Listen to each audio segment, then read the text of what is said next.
네, 먼저 주제는 분열 분석의 첫 번째 정립적 임무입니다. 그러니까 분열 분석을 가타리나 들레즈는 어떤 사명감을 가지고 시작했다는 게 벌써 이 제목에서 벌써 확 드러나죠. 분열 분석의 어떤 그 정립적 임무를 요약한 내용이 요 세 개의 단계인데요. 먼저 모든 해석으로부터 독립하는 것을 임무로 생각을 합니다. 그러니까 해석이라고 하는 거는 이미 다른 역량 안에서 그 틀을 가지고 있다는 의미니까요. 해석을 가지고 누군가를 보면 이미 그 해석 틀 안에서만 보기 때문에 그 사람 자체를 볼 수는 없는 거죠.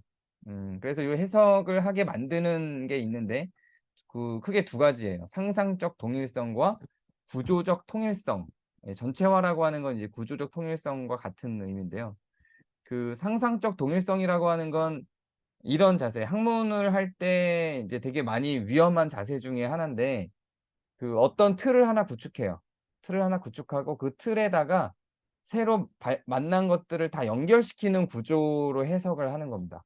그러니까 예를 들면 제가 기독교인이면 기독교를 중심으로 불교를 만났을 때 '아 그 불교 그 내용 기독교의 이런 내용이야.' 이렇게 갖다 붙이는 거죠. 되게 위험하거든요. 불교에서 말하는 그것과 기독교에서 말하는 이것이 굉장히 다를 수 있는데 내가 알고 있는 것에 외부에서 새로 들어온 것도 상상적으로 '내 것과 어떤 측면의 동일성을 갖고 있다.'라고 하는 가정을 그냥 하고 있는 거죠. 그래서 강의하다 보면 제가 제일 많이 답답한 질문 중에 하나가 뭐냐면 제가 이제 그 주로 정신분석 강의를 제일 많이 하는데 정신분석 비판을 지금 신랄하게 하고 있는데 강단에서는 정신분석을 강의를 해요. 그 저 때문에 정신분석의 세계로 들어간 사람들이 꽤 많은데요.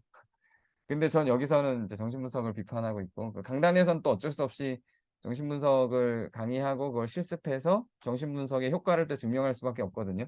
지금 현대 그 상담학의 토대가 이제 정신분석이다 보니까 그런 과정을 가질 수밖에 없는데 어쨌든 라캉을 얘기하는데 그 라캉을 처음 공부한 사람들이 그 라캉을 얘기하는 도중에 질문을 하고 그거는 그 뭐 누구의 데리다의 뭐하고 똑같은 거 아니에요?" 뭐 이렇게 얘기를 한다든가 아니면 "그거는 뭐 보헤의 가족 치료랑 똑같은 거 아니에요?" 뭐 이렇게 얘기를 해요.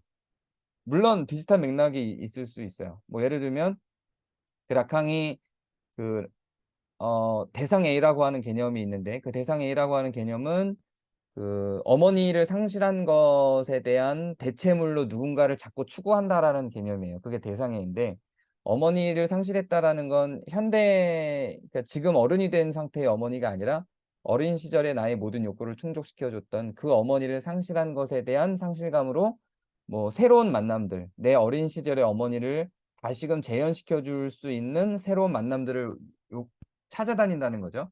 그게 아버지였다가 친구였다가 뭐 연인이었다가 배우자였다가 자녀였다가 뭐 이렇게 계속 그런 대상화를 해 나간다는 게 대상 A 이론인데 그 대상 A에 대해서 제가 이렇게 설명을 했더니 "아 그건 보헤의 가족 치료 이론하고 똑같은 거 아니에요?" 뭐 이렇게 얘기를 해요. 근데 그 사람은 보헤의 가족 치료를 알고 있었고 외부에서 들어오는 모든 정보를 그 보헤의 가족 치료라고 하는 그 해석의 틀에 자기 지식에 자꾸 그걸 동일성의 기준으로 놓고 그걸 통해서만 자꾸 해석을 하려는 거죠.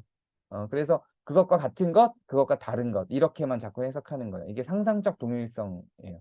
그러면서 내가 갖고 있는 걸 더 견고하게 하는 거예요 점점. 그 고인의 가족 치료를 점점점 더 견고하게만 하고 어떤 영향도 주지 못해요. 비슷한 거는 거기다가 붙이고 비슷하지 않은 건 버리고 이런 식으로 이제 지식을 쌓아가는 거죠. 요런 것들로부터 독립을 한다는 거예요.